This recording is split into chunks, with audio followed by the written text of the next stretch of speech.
You'll never be as good as your brother. They sneered, a familiar sting I'd lived with my whole life. But that day, something snapped. I looked them dead in the eye and said, "Then tell them to pay your bills because I'm done sending money." Their response? A cold, disbelieving, "What money? We've never received a single cent from you." That's when I knew, right then and there, everything was about to explode. It was my mother's 65th birthday party, a day meant for joy. But for me, it felt like walking into a familiar trap. The air was thick with tinsel and fake smiles. My mom, looking right at me, delivered the cutting remark that had been the soundtrack to my entire life. "Alvin, you'll never measure up to your brother Chase. He's the one who truly takes care of this family." My heart hammered against my ribs, a silent drum solo of rage and frustration. That was it. I stood up, the chair scraping loudly across the floor, and the words just spilled out. "If that's the case," I shot back, my voice trembling but firm, "then Chase can pay all the bills from now on. I won't send another dime."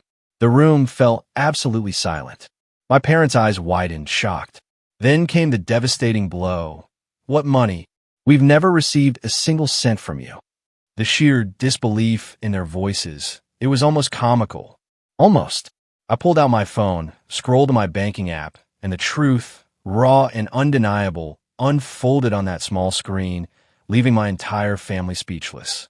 My name is Alvin Grant, and to understand that moment, you have to go back to Beckley, West Virginia, a small town nestled among green hills, where everyone knows your business and family stories are shared over dinner. But my childhood wasn't that warm picture. For me, it was a long, endless series of days spent suffocating in the shadow of unfair comparisons. I was always the one falling short, the quiet one, while my younger brother, Chase, was the dazzling, untouchable star, the golden child. From a young age, I learned what it felt like to be pushed to the sidelines, a mere supporting character in my own family story. Chase, for years younger, seemed born with a strange, magnetic charisma. He was lively, eloquent, a master at charming adults with his radiant smiles and perfectly timed jokes. Our parents, our relatives, they adored him like a precious treasure. At every single gathering, all eyes were on Chase. I just sat there quietly, waiting, hoping for a question, a kind word that almost never came. My father, Gordon Grant, was a coal miner.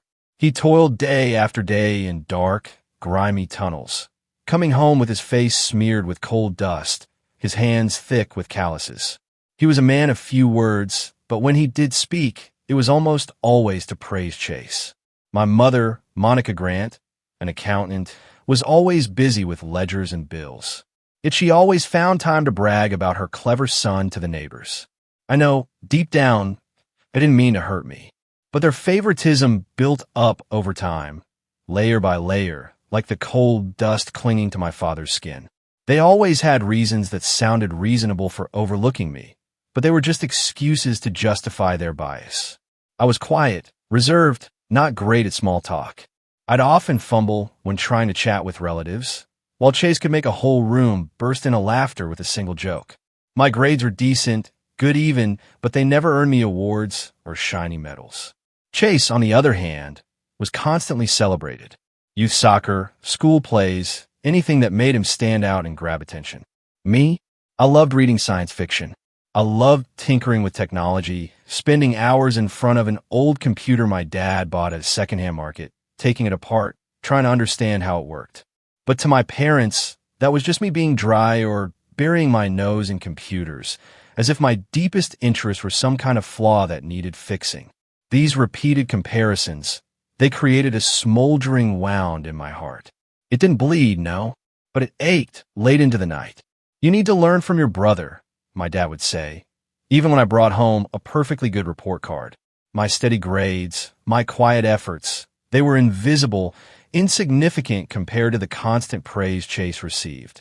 I felt like a shadow, just trailing behind my brother, a faint silhouette no one truly noticed or needed. I never resented Chase, not truly.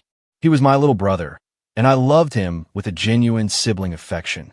But each comparison pushed me further inward, building an invisible wall around my fragile heart. One memory still haunts me. Christmas afternoon. The family gathered around the tree. Chase sang Jingle Bells, earning a round of applause. I sat there, clutching a small, homemade gift, an LED lamp I'd built from spare parts, hoping my parents would finally like something I created. When I presented it, my mother barely glanced at it. "You should spend more time playing with your brother," she said dismissively, "instead of messing with these useless things." I nodded, swallowed the lump in my throat, fought back the tears, and retreated to my room. In the darkness, I wondered, would I ever be good enough in their eyes? Would I always be just that shadow? My childhood passed in moments like these, teaching me that family love can sometimes be terribly unfair. And invisible wounds, while they can cut deeper than any blade. I found solace in books and technology, places where no one compared me to anyone else. But deep down, a part of me still longed for the day my parents would finally look at me, truly see me, and realize I wasn't just Chase's shadow. I was Alvin, a person with my own worth, quiet and different though I may be. When I hit my teenage years, I could desperately hope things would change. I hoped I'd finally find my own corner of the sky where I could shine. But no, Chase's shadow only grew longer, darker. High school only cemented that feeling of being utterly invisible within my own family and, frankly, in the world around me. At Beckley High, I was still that quiet, reserved Alvin. Few friends. I wasn't the type to blend in. The noisy hallways, the laughing groups, the school dances, they all felt alien. I preferred the quiet hum of the library, lost in books on electronics, or the computer lab, typing my first lines of code on an outdated PC.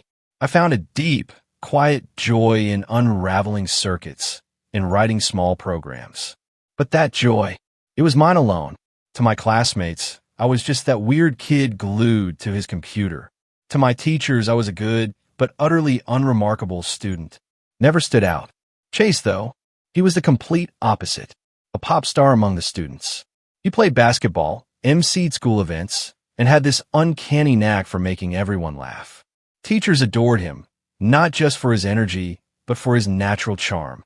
I once overheard my homeroom teacher talking to my mom during a parent-teacher conference. Chase is truly an outstanding student, always full of energy. My mom beamed, soaking up the praise as if it were for her. As for me, the teacher mentioned me in passing. "Alvin does fine, but he needs to be more outgoing." I sat in the corner, listening to my mom agree, and it felt like another heavy pebble dropped into my chest. At home, the comparisons continued, sharper than ever. It was as if my parents were, determined to engrave it into my soul. I would never, ever measure up to Chase.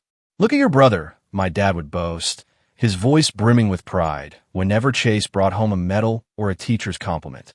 "That kind of energy, Alvin, that's what leads to success. You keep being so quiet. What are you going to achieve?" My mom was gentler, but her words still cut deep.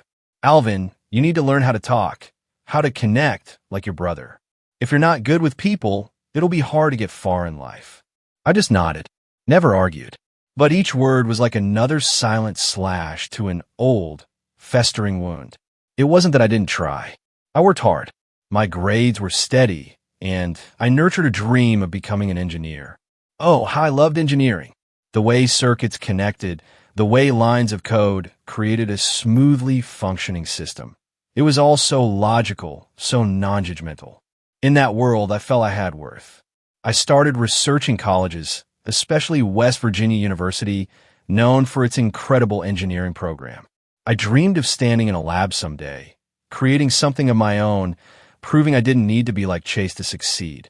But I kept that dream to myself, because whenever I dared to mention engineering, my mom would shake her head. "What good will those machines do? You should learn to communicate like your brother." One time, I tried to step out of my comfort zone. I joined the school science club. My group built a small model rocket, and we were chosen to present it. I prepared nervously, thinking this time they'll see me. This time, my parents will finally be proud. But on the day of the event, Chase had an important basketball game. Both my parents went to cheer for him. I stood on stage, presenting our rocket, glancing at the audience. Their seats were empty. Later at home, my mom just said, "I was busy watching your brother's game." Next time, let me know in advance so I can plan. I nodded, but deep down, I knew there wouldn't be a next time. When the acceptance letter from West Virginia University for the electrical engineering program finally arrived, it felt like a ray of light piercing through the long, dark tunnel of my life. Standing at the university gates, gazing at those towering lecture halls, the modern labs filled with cutting-edge equipment, I told myself, this is where I belong. College wasn't just a chance to learn. It was a chance to shape who I was, to finally step out from Chase's shadow, to prove I had value, even if in a completely different way. My early days in Morgantown were like a parched man finding a stream. I dove into my studies with a fierce hunger, relishing every moment in the lab, tinkering with complex circuits, writing lines of code that made a small system run smoothly. Every time a program executed successfully, that hello world flashing on the screen, my heart raced. It felt like I was creating a world of my own. I didn't need an audience, didn't need applause. Just the quiet knowledge that I was inching closer to my dream, becoming an engineer. While I buried myself in assignments and grueling part-time jobs to cover tuition and living expenses, Chase took a completely different path. He dropped out of college after just 1 year. School, he declared, was too restrictive for someone like him. Instead, he threw himself into freelance business, chasing ventures that sounded grandiose but were always vaguely defined. He frequently called home, regaling our parents with tales of investment ideas, high-level connections with city entrepreneurs, and life-changing plans he was supposedly pursuing. Whenever he visited, Chase arrived like a star, dressed in crisp, new shirts, sporting the latest phone, spinning stories about big contracts he was about to sign. I looked at him, confused, wondering where all this money came from when he didn't seem to have a steady job. Our parents, as if following a script they'd read 1,000 times, continued to favor Chase. They admired him, calling him a go-getter, a visionary. Chase dares to step out and take risks, my dad would say, his voice brimming with pride, while I sat quietly, clutching my glass of water. But you, Alvin, just working a regular job. What's that going to get you? You need to learn from your brother and dream big.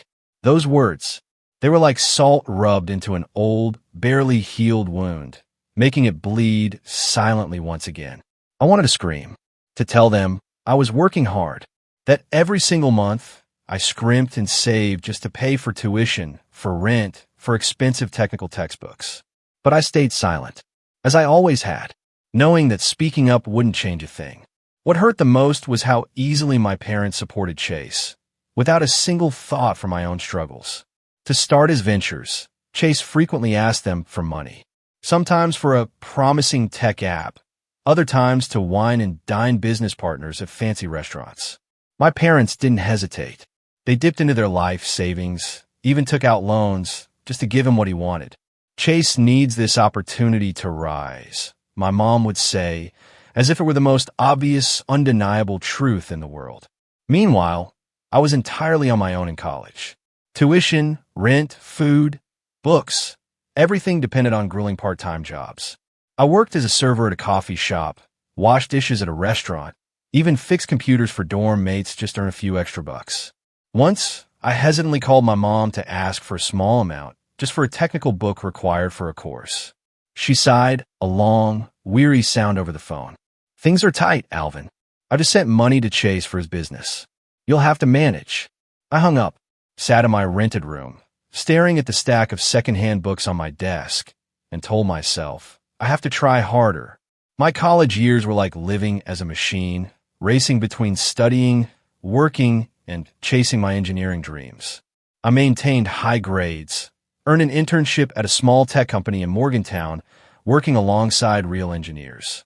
Excited, I shared the news with my parents over the phone, hoping, truly hoping, they'd be proud. But my mom just mumbled, "That's good, Alvin. Keep being independent." I stopped sharing after that. I confided only in a few close friends at school who truly understood the value of the code I wrote or the circuits I designed. Chase, meanwhile, kept showing off on social media. Photos of him posing next to sleek cars, checking in at upscale bars, flaunting expensive watches with confident captions like "The road to success is never easy." I looked at those posts, wondering again where the money came from, knowing our parents, who'd saved their whole lives, were struggling to support him. Once, I even overheard my mom bragging to a neighbor about Chase's big project, her voice full of pride, while I was mentioned only as Alvin, who's in college, probably going to be an engineer. Even from afar, Chase's shadow weighed heavily on me. Every time I called home, my mom would gush about his grand plans, while I got perfunctory questions. "How's school?" "Doing okay." I answered briefly, knowing they didn't truly care. I still loved my family. I still cared for Chase. But the constant feeling of being overlooked pushed me further and further away. I told myself I'd prove my worth, not through boasts, but through what I actually achieved. I wanted to become a skilled engineer to build a stable life. Not to outshine Chase, no, but simply to be myself. Alvin, a person with his own value. Quiet and different though I may be, after 4 grueling years at West Virginia University, I finally graduated with my electrical engineering degree, and then a job offer from a tech company in Austin, Texas. Holding that offer letter in my hand, I felt like the entire world was finally opening up before me. Austin was vibrant, a far cry from the quiet stillness of Beckley. Towering skyscrapers, hipster coffee shops, a booming tech community. My new job as a software engineer allowed me to work on exciting projects alongside passionate colleagues. My income was decent, enough to live comfortably, but I chose to live frugally. I rented a small apartment, ate simple meals, and poured most of my salary into paying off the student loans that still haunted me from college. I didn't need fancy cars or expensive clothes, things Chase always flaunted. For me, stability was the most precious thing, something I'd earned through exhausting part-time shifts and sleepless nights studying. I wanted to build a solid life, not just for myself, but so that one day, just maybe my parents might finally look at me with pride. But then, a phone call from Mom changed everything. Dad, after years of backbreaking work in the coal mines, had to retire early. His health was declining. All those years of breathing coal dust had taken a devastating toll on his lungs. The doctor's orders were clear: no more heavy labor. Mom, who'd always been accustomed to her accounting job, had to switch to part-time work. Too much stress, too much age. The family's income plummeted. Mom's voice, thin with worry over the phone, talking about utility bills and Dad's medication costs, made my heart ache. I knew what I had to do. I decided right then to send money to support my parents every single month. It wasn't an easy decision. Life in Austin wasn't cheap, but I couldn't just stand by and watch them struggle. Every month, I set aside a portion of my salary, about $2,500, to help them get by. I wanted to do this discreetly, without making my parents feel like I was showing off or doing anything grand. There was just one problem. My parents, especially Mom, weren't savvy with bank transfers. They were used to cash. Every time I mentioned banking apps, Mom would complain, "It's too complicated." Then I thought of Chase.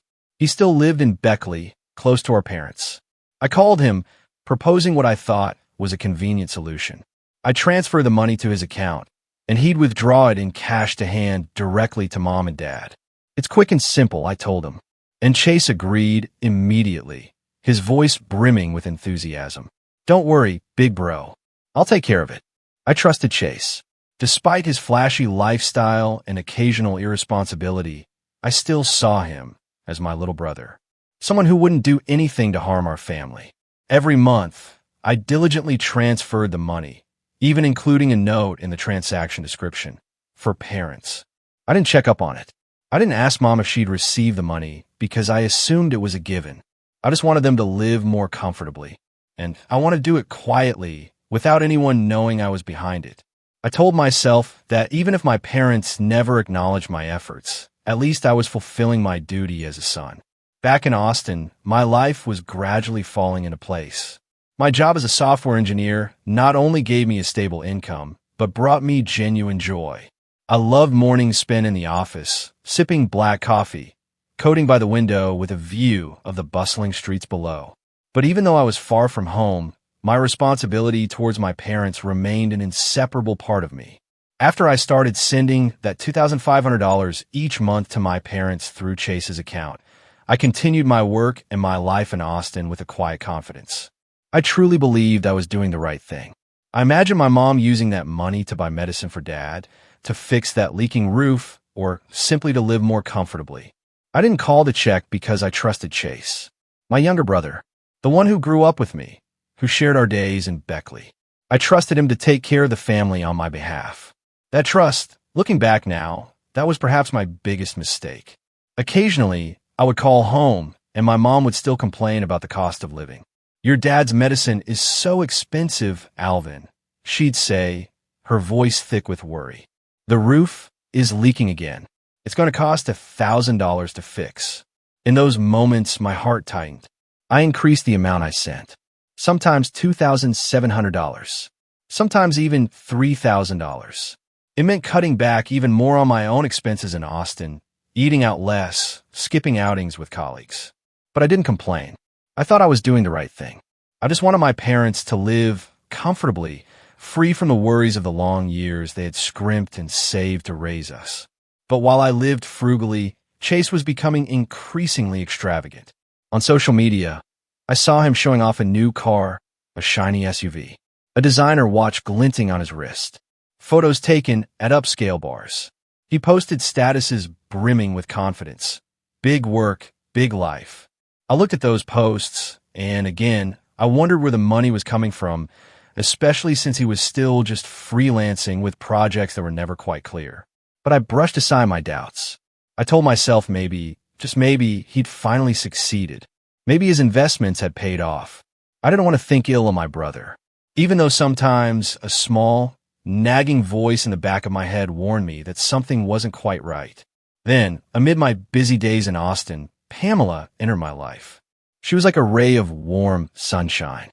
She worked in the company's marketing department. Radiant smile, eyes that truly knew how to listen.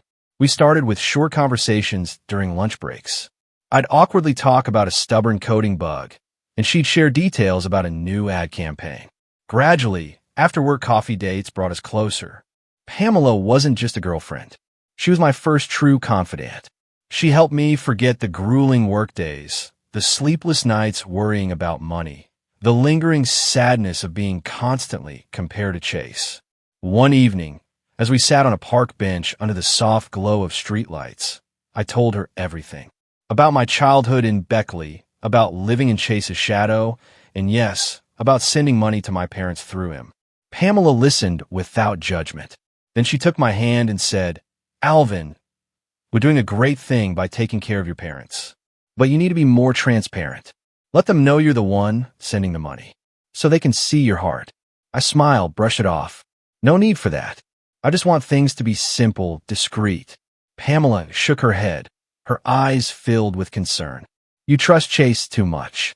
Be careful. Not everyone is as they seem." Our dates with Pamela became a healing balm for my soul. She took me to live music shows at small bars, taught me how to dance despite my clumsiness, and cooked simple dinners with me in my tiny apartment. One time, when I was completely exhausted from a project at work, Pamela showed up with a plate of homemade cookies. We sat, watching a comedy, laughing until our sides ached. "You don't need to be like anyone else," she said, resting her head on my shoulder. "You're Alvin, and that's enough." Those moments made me feel lighter, as if Chase's shadow was slowly, finally fading, replaced by the warmth of Pamela's love. By the way, if you're still with me on this unbelievable journey, make sure to hit that subscribe button. You won't want to miss the next twist in this story or the other wild tales I got coming. But Pamela's advice about transparency still lingered in my mind. I didn't want to believe Chase could do anything wrong, but his flashy posts, the new car, the lavish parties, they began to stir a vague unease in me. I didn't know it then, but this feeling was leading me directly toward a painful, shattering truth. A truth that would finally explode at my mother's birthday party. A truth that would obliterate my trust and turn everything I thought I knew about my family completely upside down. My mother's 65th birthday party. It was the first time I'd been back to Beckley in almost a year. I want to make it special. I spent weeks preparing her gift, a compact digital camera, easy to use, with a large screen and simple buttons. Perfect for Mom, who'd mentioned wanting to capture family moments and the daisies in her garden. I'd gone to an electronics store in Austin, testing each model, carefully weighing brands. Pamela, my girlfriend, even helped me check the features, making sure Mom would love it. "Your mom's going to adore this," Pamela said, her eyes sparkling as we wrapped it in Mom's favorite green paper and wrote a card that simply read, "Happy birthday, Mom, from Alvin and Pamela."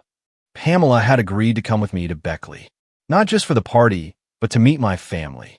And I was more nervous than I'd ever been. This was the first time I brought a girlfriend home, and I wanted my family to see that I was different now. A mature Alvin, a stable job, a respectable life, and a wonderful partner. On the flight from Austin, I sat next to Pamela, gazing out at the drifting white clouds. She held my hand and whispered, "Don't worry. Everything will be fine. I'm excited to meet your parents, even if they're a bit biased, like you said." I managed a smile, but my heart felt heavy. I told Pamela everything about my childhood, about Chase's shadow, about the constant comparisons. But I still hoped this party would be a chance to mend things, for my parents to finally see me differently without comparing me to him. The drive from the airport took us through those familiar roads. The lush green hills stood quietly, like childhood memories etched in the landscape. Our old family home came into view. That slightly chipped porch, the weathered roof tiles, Mom's small garden blooming with yellow daisies. I stepped out of the car, taking a deep breath, inhaling the scent of damp grass, the smell of home.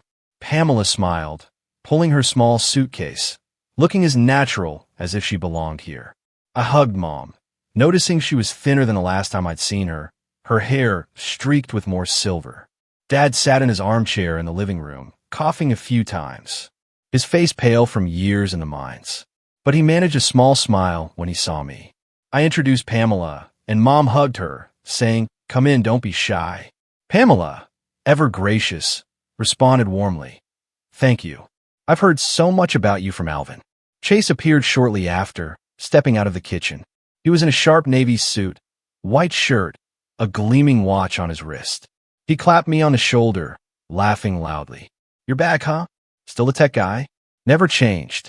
I smiled back, trying not to notice Mom's glance, which briefly passed over me before settling on Chase, as if she were comparing us even then.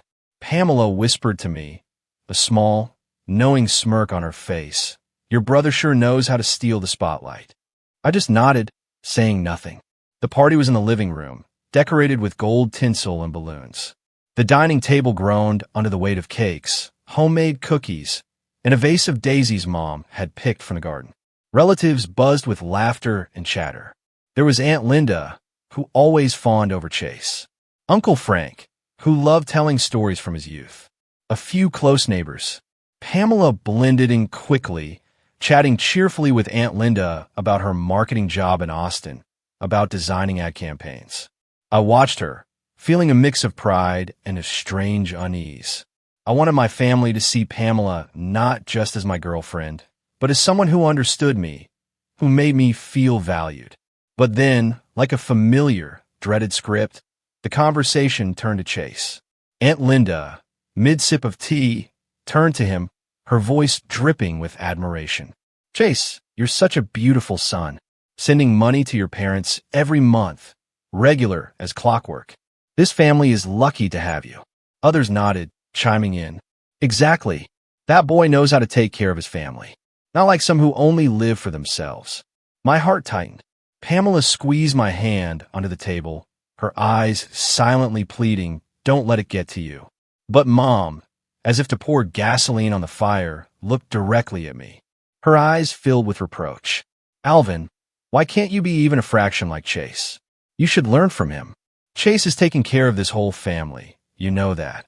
Her words, sharp as a knife, sliced deep into wounds I tried to bury for years. Pamela gripped my hand tighter, whispering, "Stay calm, Alvin. Don't let them hurt you." But I couldn't stay calm anymore. Years of holding back. Years of hearing those comparisons. Years of quietly sending money, month after month, without a single shred of recognition. It all erupted inside me like an uncontrollable wildfire. I stood up abruptly, the wooden chair scraping loudly, startling everyone. My voice trembled, yes, but it was resolute. If that's the case, I said, looking from Mom to Dad, then from now on, let Chase handle all the bills. Because I'll stop sending money. The room fell absolutely silent. It was as if the air itself had been sucked out. My parents' eyes widened in shock. Dad, his voice weak from illness, was the first to speak. What money? We've never received anything from you. Mom nodded, her tone sharp, laced with indignation. Alvin, don't talk. Nonsense. You're off working far away, never bothering about us. When have you ever sent money? I felt the blood rush to my head, a searing mix of pain and pure, unadulterated anger. Pamela looked at me, her eyes worried but supportive. I took a deep, shaky breath, pulled my phone from my pocket, and opened my banking app. My fingers scrolled through the transaction history. Each line was clear as day. $2,500 every month. Sometimes $2,700. Sometimes $3,000. All of it transferred to Chase's account, with a note, for parents. I held the screen up for everyone to see. My voice calm now but icy. Here, for the past 2 years, every single month, I've sent money to Chase to give to you. You say I don't care? Then what is this? The room went dead silent. Mom's mouth fell open, her hands trembling as if she wanted to touch the screen. Dad sat up straighter, his eyes wide, his voice barely a whisper. Alvin, is this true? Relatives began murmuring, their admiring glances at Chase twisting into suspicion. Aunt Linda muttered, My God, what's going on? Uncle Frank, usually so quiet, turned to Chase, his tone stern. Chase, what's this about? Pamela, unable to stay silent any longer, stood up beside me. Her voice was soft, but carried a surprising clarity. Alvin has worked so hard to take care of this family. He didn't want to boast, but I think everyone here needs to know the truth.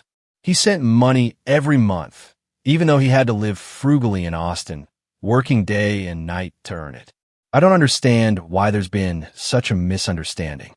She looked at me, her eyes giving me strength, but also filled with concern. You're not wrong, Alvin. They need to know the truth, no matter how painful it is. That small living room, once filled with laughter and childhood memories, now felt like a tense stage for a brutal drama. The soft ceiling light cast long, accusing shadows on the stunned faces of everyone present. The gold tinsel and balloons, meant for Mom's birthday, seemed grotesquely out of place in the heavy, suffocating atmosphere. Mom sat there, her hands trembling, her eyes glued to my phone screen where the bank statements laid everything bare. Dad, despite his frail health, sat bolt upright, his eyes wide, as if he simply couldn't comprehend what he was seeing, what he had just heard. Relatives whispered, their gazes darting between me and Chase, scrambling to process the unthinkable. Mom was the first to break the agonizing silence. Her voice trembled, almost breaking. Chase, you told me that money was from you. You said you were providing for us.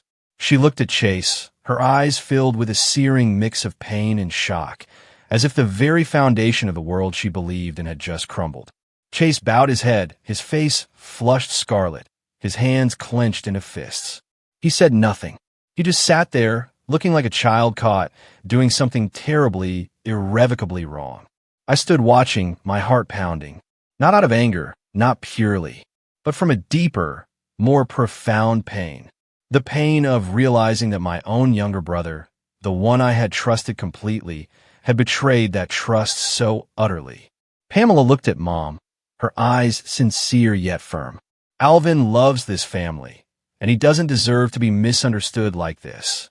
Her words were like a cool breeze, a temporary balm on the storm of emotions raging inside me.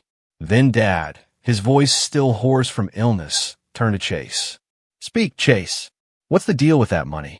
What did you do with what your brother sent? His tone wasn't angry, but it carried a weight of deep, soul-crushing disappointment, as if he had just lost something irreplaceable. Chase finally lifted his head, his eyes darting away from ours. He stammered, I didn't mean to, Dad. I just borrowed it for a bit. I was going to pay it back later. He took a ragged breath. Then, unable to bear the weight of all those accusing stares, he finally confessed. I kept most of the money. I only gave you and Mom a little, just a few $100s a month. So you think I was taking care of the family. I needed the money to pay off debts, to keep up appearances. I didn't want you to be disappointed in me. The room fell silent again. But this time, it was a heavier, more suffocating silence. As if everyone was trying to digest Chase's unbelievable confession. All those months I'd scrimped and saved, lived frugally, worked overtime to send money home for my parents. It had all been a tool for Chase to maintain his false image as the beautiful son. I looked at him, desperately searching for a trace of the little brother who used to chase me around the backyard, who shared cookies Mom made with me. But before me now was a young man, his face flushed with shame, his eyes studiously avoiding mine. Pamela, standing firmly beside me, spoke gently to the stunned room. Alvin didn't want to make a big deal out of this. He just wanted his parents to live well, without worries. But I think from now on, things need to be clearer. Alvin deserves to be recognized, not for the money, but for his heart. She turned to me, her eyes soft, full of pride. You make me proud, Alvin. I know you didn't want to boast, but today, you needed to speak up, to protect yourself. Her words were another cool breeze, easing the raw pain. But they also whispered a reminder. If I had listened to her advice from the start, things might not have gone this far. Chase, after another painfully long silence, finally spoke again, his voice trembling. Alvin, I'm so sorry. I didn't mean to hurt you. I got caught up in debt. My projects, they weren't like I said. I lost money, racked up debts, and I needed the money to keep up appearances so Mom and Dad wouldn't be disappointed. He bowed his head again, his voice choking. I was wrong. I didn't think things would go this far. His confession left me with a strange mix of anger and pity.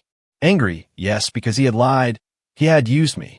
But pitying, too, because he was my brother, and I knew he was also a victim of the unrealistic expectations everyone, including himself, had placed upon him. The full, painful truth about Chase slowly came to light. Those grand projects he boasted about on social media, the shiny SUV, the designer watch, the lavish parties, they were all funded by loans, by mounting debts, and worst of all, by the money I had sent for our parents. He had used most of it to sustain his flashy, fake lifestyle, giving Mom and Dad only a few $100s a month, just enough for them to believe he truly was the beautiful son. I looked at him, my heart torn between the searing pain of his betrayal and the profound disappointment. But more than anything, I realized that the distance that had grown between us wasn't just a matter of personality. It was a gaping chasm of honesty. Mom covered her face with her hands, sobbing. She grabbed my hand, her voice trembling, ragged with emotion. Alvin, I'm so sorry. I didn't know you did so much. I was wrong all these years. Dad, his gaze fixed on mine, spoke with eyes full of overwhelming regret. I was wrong, Alvin. I always thought you didn't care about the family. That Chase was the one looking out for us. I never imagined you. He trailed off, unable to find the words. But I saw his eyes were red, glistening, and for the first time in my entire life, I felt he truly saw me. Not as Chase's shadow, but as his son. The relatives in the room shifted uncomfortably, murmuring amongst themselves. Aunt Linda, who had always been Chase's biggest cheerleader, quietly set her teacup down, her eyes wide with confusion. Uncle Frank looked at me, his voice low, almost a whisper. Alvin, I had no idea you were quietly doing so much. I always thought. He didn't finish, but his eyes, for the very first time, held a respect I had never seen before. A neighbor whispered loudly enough for us to hear. Turns out Alvin's the one carrying the family. Who would have thought? I looked at everyone, my heart a tangled mess of pain and a strange, quiet relief. The truth was out, but it didn't bring the triumphant joy I might have expected. I only ever wanted my parents to live well, free from worries. But now, I realized that my trust had been utterly betrayed, and my family, our family, had been clouded by years of lies and corrosive favoritism. Chase looked up, his eyes full of raw remorse. Alvin, I'll pay the money back. I promise. I'll make it right. But in that moment, I honestly didn't know if that promise was worth a single thing. All I knew was that from this moment, everything in our family had changed. Forever. I took a deep breath, fighting to keep my voice calm, steady. Mom, Dad. I began, my gaze sweeping across the room. I didn't want things to come to this. All I ever wanted was for you to live well, without worries. But what just happened? It's made me rethink everything. I can't continue like before. Mom looked at me, her eyes still brimming with tears, as if she wanted to say something, anything. But I raised my hand to stop her. I needed to say everything, to finally set the boundaries I had never dared to consider before. If you want me to keep supporting you, I said, my voice slow, clear, and resolute, I have some conditions. I looked at Mom, then at Dad, my eyes not angry, but firm, unwavering. First, I don't want to hear any more comparisons between me and Chase. I've lived my whole life in his shadow, and I am tired of it. I am Alvin, not some lesser version of Chase. I paused. Second, from now on, every single expense needs to be transparent. I'll send money directly to you, or I'll pay the bills myself. I need to know my money is being used for its intended purpose. And then, I turned slightly toward Chase. And third, Chase needs to contribute too. If he wants to be part of this family, he needs to take responsibility, not just make empty promises. The room was utterly silent. Mom nodded slowly, tears still streaming down her cheeks. Alvin, I agree, she said, her voice choked with emotion. I was wrong to compare you to your brother. I promise I won't do it again. I just wanted our family to be harmonious, but I made so many mistakes. Dad spoke up, his own voice thick. I agree, Alvin. You're right. From now on, everything will be transparent. We won't let this happen again. Chase, who had been bowing his head, finally looked up. His face was flushed, his eyes full of shame, but beneath it, I saw a glimmer of something else. A flicker of determination. Alvin, he said, his voice trembling, I know I was wrong. I'm not just apologizing. I'll try to make things right. I'll contribute. I'll help Mom and Dad, and I'll live more responsibly. He looked at me, his eyes pleading for a chance, a sliver of forgiveness. I don't want to lose this family, and I don't want you to think badly of me forever. His words, though I wasn't entirely sure I could trust them, softened my heart just a little. Pamela, sitting beside me, gave a faint, encouraging smile and whispered, You did well, Alvin. Setting boundaries is necessary, and I believe your family will understand. She turned to Mom, her voice gentle. Ma'am, I know this is hard, but Alvin just wants fairness and transparency in the family. He loves you and your husband so much. Mom nodded, grasping Pamela's hand, a small, grateful smile on her face, as if she wanted to say something but couldn't find the words. What was supposed to be a joyful occasion had become a profound turning point for our family. Mom, after wiping her tears, stood up and hugged me tightly. My son, I'm so proud of you, she said, her voice still trembling. I'll never forget what you've done. Dad, unable to stand, reached out and grasped my hand. His eyes were full of a deep, heartfelt gratitude. In that moment, I felt a small spark of warmth ignite in my heart. Not because of the recognition, no, but because, for the first time, I felt my family's love unclouded by comparisons, unfiltered by lies. The birthday party ended quietly. No one was in a mood to cut the cake or raise glasses for a toast. Relatives left one by one, whispers about Chase and the shocking truth lingering in the air. Pamela held my hand, her eyes a steady anchor amidst the storm of emotions. Are you okay? She asked softly. I nodded, but inside I knew I needed time. So much time to process everything. The truth had been laid bare, leaving me with such mixed feelings. Relief that I was finally seen, but also a deep, aching pain that my trust in Chase had been utterly shattered. I looked at Mom, Dad, and Chase, my family, the people I loved, and wondered if we could ever truly heal these cracks. In the months that followed, I returned to Austin, continuing my work as a software engineer, but with a new, fierce resolve. I would still care for my parents, yes, but on my own terms, with crystal clear boundaries. I opened a joint bank account with Mom, patiently teaching her how to check the balance through an app, even though she still complained it was too complicated. I sent money directly to that account, $2,500 each month, sometimes adding a bit more when Mom mentioned unexpected expenses like plumbing repairs or new medication for Dad. But this time, everything was transparent. I sent Mom copies of receipts, called to confirm she'd received the money, and asked for her verification. I don't want the past to repeat itself. I told her over the phone, my voice gentle but firm. Mom nodded through the video call, her eyes full of gratitude. I understand, Alvin. I won't let it happen again. And they kept their promise. Mom and Dad began to change. Slowly, surely. They stopped comparing me to Chase. No longer mentioning the clever younger brother or the pride of the family. Instead, Mom called regularly, genuinely asking about my work in Austin, about the projects I was tackling. Being an engineer must be tough, right? She'd ask, her voice genuinely curious.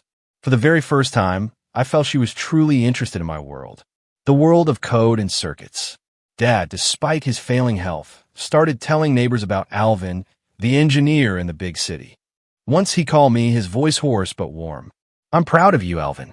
I was wrong not to see it sooner. Those simple, heartfelt words were like a healing balm, slowly mending the deep scars in my heart. Chase, after the incident at the party, struggled. Hard. He admitted to me that his grand projects were nothing but failed gambles. He owed money to banks, to friends, even to loan sharks. Alvin, I tried so hard to succeed, to make Mom and Dad proud, he said over the phone, his voice heavy with regret, but I went down the wrong path. I didn't know how to comfort him, but I did advise him, gently, to find a stable job and start over. Chase listened, and for the first time, I saw him take his promise seriously. He found work at an auto repair shop in Beckley.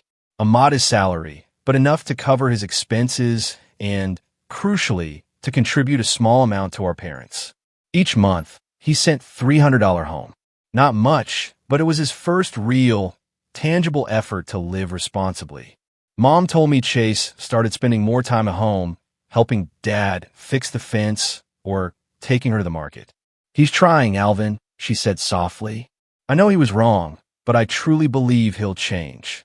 I felt a profound relief, not just because of Chase's changes, but because I had finally stepped out from the suffocating shadow of comparison that had weighed on me for years. I no longer felt the need to compete with him or to constantly prove my worth. I was Alvin, a software engineer, a son, a man living true to his own values. My work in Austin thrived. I was promoted to project team leader, guiding a group of young engineers. Pamela was always by my side, supporting me through busy days and nights, through moments when I worried about my family. She became an indispensable part of my life. Not just a confidant, but a constant reminder that I deserved to be loved and respected. A year after that fateful birthday party, Pamela and I decided to get married. We chose a small church on the outskirts of Austin, with a cozy atmosphere. Soft light streamed through stained glass windows onto rustic wooden pews. Pamela, with her refined sense of style, insisted on adding white daisies, reminiscent of Mom's garden, an acoustic band playing gentle love songs like Can't Help Falling in Love. I'd wanted a simple wedding, but Pamela turned it into an emotional, unforgettable day, filled with small, thoughtful details that kept me smiling. Handwritten cards for guests, a dessert table piled with homemade cookies, a photo booth with a wooden frame engraved with our names. This is our day, Alvin, she said, her eyes sparkling. But it's also a day for your family to see how happy you are. Chase attended, dressed more simply than before. No designer watches, no flashy suits. He hugged me, a genuine warmth in his embrace. Congratulations, Alvin. I'm trying to be a better person. I nodded, not bringing up the past, but in my heart, I hoped he would truly keep his word. The wedding was filled with pure joy, free from favoritism, free from comparisons. Relatives from Beckley, including Aunt Linda and Uncle Frank, were there, and this time they spoke of me with genuine respect. Alvin's truly a wonderful son, Aunt Linda said, her eyes no longer fixed on Chase as they once were. I smiled, feeling the fairness I had waited for my whole life. When Pamela walked in, wearing her white wedding dress, my heart seemed to stop. She looked like a dream. Her hair cascading softly, her eyes shining under the church's light. The band played a gentle acoustic melody, and as she approached, taking my hand, I knew this wasn't just a new beginning for me, but for our entire family. The ceremony was filled with joy, free from favoritism or comparisons. Only love, only reunion. As we exchanged vows, I looked into Pamela's eyes and said, "I promise to love and cherish you the way you helped me find myself again." Pamela smiled, her voice thick with emotion. "And I promise to always stand by you, Alvin, no matter what happens." We exchanged rings, and when I kissed her, applause erupted from our family and friends. I looked at my parents, Mom wiping tears, Dad smiling, and Chase standing in the corner giving a slight supportive nod. My family, once divided by favoritism and lies, was finally finding its way to love, fairness, and clarity. Years later, Pamela and I built a beautiful life together. We bought a small house in Austin with a little garden where Pamela planted daisies, just like Mom's in Beckley. I continued my work at the tech company, and Pamela started her own small marketing consultancy, where she shone with creativity and passion. We often visited my parents, bringing small gifts, a new, easy-to-use camera for Mom, a comfortable armchair for Dad. My parents now greeted us with genuine smiles and stories no longer centered on Chase. They talked about Mom's garden, Dad's health, and asked about our life in Austin. "As long as you're happy, I'm happy," Mom would say, her eyes free of any trace of favoritism. Chase, after years of struggle, finally found his true path. He paid off his debts through his steady job at the auto repair shop, and later, he even opened a small garage in Beckley. His business did well. Not the grand projects he once boasted about, no, but enough for him to take genuine pride in his achievements.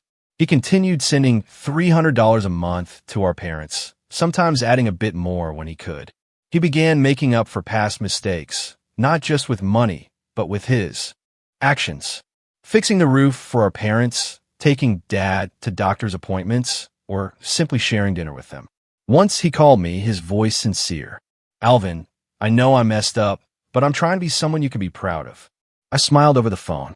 "Keep trying, Chase. I believe in you."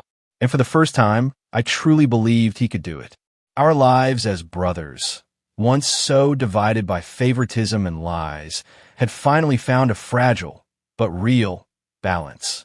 I no longer lived in Chase's shadow, and he no longer chased unrealistic expectations. Our family, though still not perfect, had learned to love each other fairly and transparently. Looking back on my journey, from that quiet boy in Beckley to the happy man standing beside Pamela, I've realized something profound. Family bonds are only truly strong when they're built on transparency and fairness. Love, without fairness, ceases to be a refuge and instead becomes a deep, painful wound that's incredibly hard to heal. Only when each person is valued for who they truly are can a family endure, as a safe place to return to, rather than a shadow that binds your life. So what about you? Have you ever felt overlooked in your own family, or had to fight for your truth to be heard? Tell me your thoughts in the comments below. I really want to know.